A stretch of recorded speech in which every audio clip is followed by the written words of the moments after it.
ಇನ್ನು ಚಿನ್ನಸ್ವಾಮಿ ಸ್ಟೇಡಿಯಂ ಬಳಿ ಕಾಲ್ತುಳಿತ ಪ್ರಕರಣಕ್ಕೆ ಸಂಬಂಧಪಟ್ಟಂತೆ ಇವತ್ತು ಹೈಕೋರ್ಟ್ನಲ್ಲಿ 2 ಅರ್ಜಿಗಳ ವಿಚಾರಣೆ ನಡೆಯುತ್ತೆ. ಹೈಕೋರ್ಟ್ ದ್ವಿಸದಸ್ಯ ಪೀಠದಲ್ಲಿ PIL ವಿಚಾರಣೆ ಆರಂಭ ಆಗುತ್ತೆ.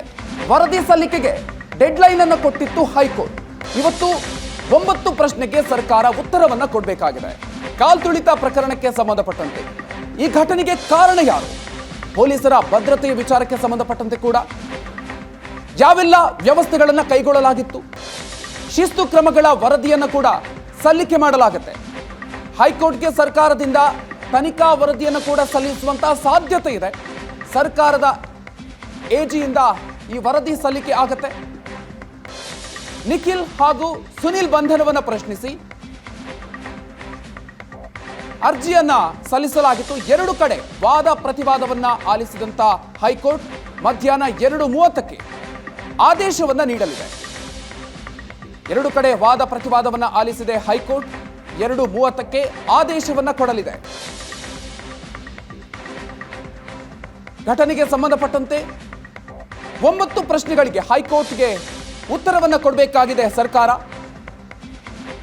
ವರದಿ ಸಲ್ಲಿಕೆಗೆ ಡೆಡ್ಲೈನ್ ಅನ್ನು ಹೈಕೋರ್ಟ್ ಕೊಟ್ಟಿತ್ತು. ಆ 9 ಪ್ರಶ್ನೆಗಳಿಗೆ ಇವತ್ತು ಉತ್ತರವನ್ನ ಕೊಡಬೇಕಾಗಿದೆ. ಕಾಲ್ತುಳಿತಕ್ಕೆ ಕಾರಣ ಯಾರು, ಪೊಲೀಸರ ಭದ್ರತೆ ವಿಚಾರಕ್ಕೆ ಸಂಬಂಧಪಟ್ಟಂತೆ ಕೈಗೊಂಡಿರುವಂತಹ ವ್ಯವಸ್ಥೆಗಳು, ಎಲ್ಲ ವಿಚಾರಗಳನ್ನು ಕೂಡ ಪ್ರಶ್ನೆಯನ್ನ ಮಾಡಲಾಗಿತ್ತು. ಅದಕ್ಕೆ ಸಂಬಂಧಪಟ್ಟಂತೆ ಉತ್ತರವನ್ನ ಕೊಡಬೇಕಾಗಿದೆ. ವಿಸ್ತಾರವಾದಂತಹ ಉತ್ತರವನ್ನ ಈ ಸಂದರ್ಭದಲ್ಲಿ ಸರ್ಕಾರ ಕೊಡಬೇಕಿದೆ.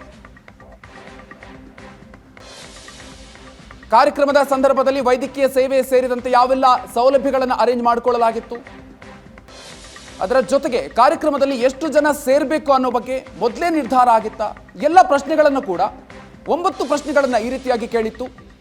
ಕಾಲ್ತುಳಿತ ನಡೆದಂತಹ ಜಾಗದಲ್ಲಿ ಗಾಯಾಳುಗಳಿಗೆ ತುರ್ತು ಚಿಕಿತ್ಸೆಯನ್ನು ನೀಡಲಾಗಿತ್ತ, ಇಲ್ಲದೇ ಇದ್ರೆ ಯಾಕೆ ಅದು ಸಾಧ್ಯ ಆಗಿಲ್ಲ, ಅದರ ಜೊತೆಗೆ ಗಾಯಾಳುಗಳನ್ನು ಆಸ್ಪತ್ರೆಗೆ ಕರ್ಕೊಂಡು ಹೋಗೋದಕ್ಕೆ ಎಷ್ಟು ಸಮಯವನ್ನು ತೆಗೆದುಕೊಳ್ಳಲಾಯಿತು, 50,000ಕ್ಕಿಂತ ಹೆಚ್ಚು ಜನ ಸೇರುವಂತ ಕಡೆಗಳಲ್ಲಿ ನಿರ್ವಹಣೆಗೆ ಏನಾದರೂ SOP ಇದೆಯಾ, ಸರ್ಕಾರವನ್ನ ಹೈಕೋರ್ಟ್ ಮಾಡಿರುವಂತ ಪ್ರಶ್ನೆಗಳು, ಗೆಲುವಿನ ಸಂಭ್ರಮ ಕಾರ್ಯಕ್ರಮ ಆಯೋಜನೆಗೆ ಯಾವುದೇ ಅನುಮತಿ ಇತ್ತ ಅನ್ನುವಂಥ ಪ್ರಶ್ನೆಯನ್ನು ಕೂಡ ಮಾಡಿದೆ. ಎಲ್ಲದಕ್ಕೂ ಕೂಡ ಉತ್ತರವನ್ನ ಕೊಡಬೇಕಾಗಿದೆ. ವಿಜಯೋತ್ಸವ ನಿರ್ಧಾರ ಮಾಡಿದ್ದು ಸರ್ಕಾರ ಅಲ್ಲ, RCB KCA ನಿರ್ಧಾರ ಇದು ಅಂತ ಸರ್ಕಾರ ಉತ್ತರವನ್ನು ಕೊಡುವಂತಹ ಸಾಧ್ಯತೆ ಇದೆ. ಜೊತೆಗೆ ಸಂಚಾರ ನಿಯಂತ್ರಣಕ್ಕಾಗಿ ಯಾವ ರೀತಿಯ ಕ್ರಮ ಕೈಗೊಳ್ಳಲಾಗಿತ್ತು ಅನ್ನುವಂಥ ಪ್ರಶ್ನೆಗೆ ಸಂಚಾರ ಬದಲಾವಣೆಗೆ ಸಂಬಂಧಪಟ್ಟಂತೆ ಪೊಲೀಸರ ನಿಯೋಜನೆ ಆಗಿತ್ತು, ವಿಧಾನಸೌಧದ ಬಳಿ ಯಾವುದೇ ಸಮಸ್ಯೆ ಆಗಿಲ್ಲ ಅನ್ನುವಂಥ ಉತ್ತರವನ್ನು ಸರ್ಕಾರ ಕೊಡುವಂತ ಸಾಧ್ಯತೆ ಇದೆ. ಇನ್ನು ಚಿನ್ನಸ್ವಾಮಿ ಸ್ಟೇಡಿಯಂ ಬಳಿ ಕಾಲ್ತುಳಿತ ಪ್ರಕರಣಕ್ಕೆ ಸಂಬಂಧಪಟ್ಟಂತೆ ಪ್ರಕರಣದ ತನಿಖೆಯನ್ನು CID ಚುರುಕುಗೊಳಿಸಿದೆ. ಕಬ್ಬನ್ ಪಾರ್ಕ್ ಇನ್ಸ್ಪೆಕ್ಟರ್ ಗಿರೀಶ್ ವಿಚಾರಣೆಯನ್ನ ನಡೆಸ್ತಾ ಇದ್ದಾರೆ. ತನಿಖಾಧಿಕಾರಿಯ ಮುಂದೆ ಅಸಲಿ ವಿಷಯ ಬಹಿರಂಗ ಆಗಿದೆ. ಕೊನೆ ಹಂತದಲ್ಲಿ ಭದ್ರತೆ ಕಷ್ಟ ಅಂತ ಹೇಳಿದ್ವಿ, ಭದ್ರತೆಗೆ ಒತ್ತಡ ಹಾಕಿದ್ರ ಬಗ್ಗೆ ಗಿರೀಶ್ ಹೇಳಿಕೆಯನ್ನು ಕೊಟ್ಟಿದ್ದಾರೆ. ಭದ್ರತೆಗೆ ಸಂಬಂಧಪಟ್ಟಂತೆ ಒತ್ತಡವನ್ನ ಹೇರಲಾಗಿತ್ತು ಅಂತ. RCB ಪಂದ್ಯಕ್ಕೂ ಮೊದಲೇ KCAಯಿಂದ ಮನವಿಯನ್ನ ಸಲ್ಲಿಕೆ ಮಾಡಲಾಗಿತ್ತು. RCB ಗೆದ್ರೆ ಭದ್ರತೆಗೆ ಸಮಯ ಬೇಕು ಅಂತ ಗಿರೀಶ್ ಹೇಳಿದ್ರು. ಹಿರಿಯ ಅಧಿಕಾರಿಗಳ ಜೊತೆ ಚರ್ಚಿಸೋದಾಗಿ ಹೇಳಿಕೆಯನ್ನು ಕೊಟ್ಟಿದ್ರು. ಅನುಮತಿ ಸಿಗದಿದ್ದಕ್ಕೆ DCP ಭೇಟಿಗೆ KCA ತೆರಳಿತ್ತು.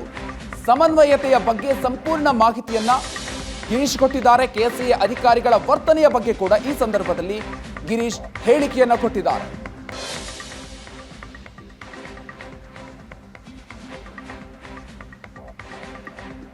ಚಿನ್ನಸ್ವಾಮಿ ಸ್ಟೇಡಿಯಂ ಬಳಿ ಕಾಲ್ತುಳಿತ ಪ್ರಕರಣಕ್ಕೆ ಸಂಬಂಧಪಟ್ಟಂತೆ CID ತನಿಖೆ ನಡೆಸ್ತಾ ಇದೆ, ತನಿಖೆ ಚುರುಕು ಪಡ್ಕೊಳ್ತಾ ಇದೆ. ಕಬ್ಬನ್ ಪಾರ್ಕ್ ಇನ್ಸ್ಪೆಕ್ಟರ್ ಗಿರೀಶ್ ವಿಚಾರಣೆಯನ್ನ ಎದುರಿಸ್ತಾ ಇದ್ದಾರೆ. ತನಿಖಾಧಿಕಾರಿಯ ಮುಂದೆ ಅಸಲಿ ವಿಚಾರವನ್ನ ಈ ಸಂದರ್ಭದಲ್ಲಿ ಹೇಳಿಕೊಂಡಿದ್ದಾರೆ. ಏನೇನಾಯಿತು ವಿಚಾರವಾಗಿ, ಕೊನೆ ಹಂತದಲ್ಲಿ ಭದ್ರತೆ ಕಷ್ಟ ಅಂತ ಹೇಳಿದ್ವಿ, ಭದ್ರತೆಗೆ ಒತ್ತಡವನ್ನ ಹಾಕಲಾಗಿತ್ತು ಅನ್ನೋದನ್ನು ಕೂಡ ಈ ಸಂದರ್ಭದಲ್ಲಿ ಗಿರೀಶ್ ಹೇಳಿದ್ದಾರೆ.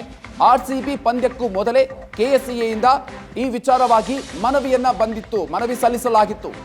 RCB ಗೆದ್ರೆ ಭದ್ರತೆಗೆ ಸಮಯ ಬೇಕು ಅಂತ ಹೇಳಿ ಗಿರೀಶ್ ಅವರು ಹೇಳಿರೋದನ್ನ ಈ ಸಂದರ್ಭದಲ್ಲಿ ತನಿಖಾಧಿಕಾರಿಯ ಮುಂದೆ ಕೂಡ ಹೇಳಿಕೊಂಡಿದ್ದಾರೆ.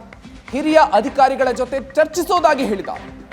ಅನುಮತಿ ಸಿಗದಿದ್ದಕ್ಕೆ DCP ಭೇಟಿಗೆ KCA ತೆರಳಿತ್ತು. ಸಮನ್ವಯತೆ ಬಗ್ಗೆ ಸಂಪೂರ್ಣ ಮಾಹಿತಿಯನ್ನ ಈ ಸಂದರ್ಭದಲ್ಲಿ ಕೊಟ್ಟಿದ್ದಾರೆ. KCA ಅಧಿಕಾರಿಗಳ ವರ್ತನೆಯ ಬಗ್ಗೆ ಕೂಡ ಗಿರೀಶ್ ಹೇಳಿಕೆಯನ್ನು ಕೊಟ್ಟಿದ್ದಾರೆ.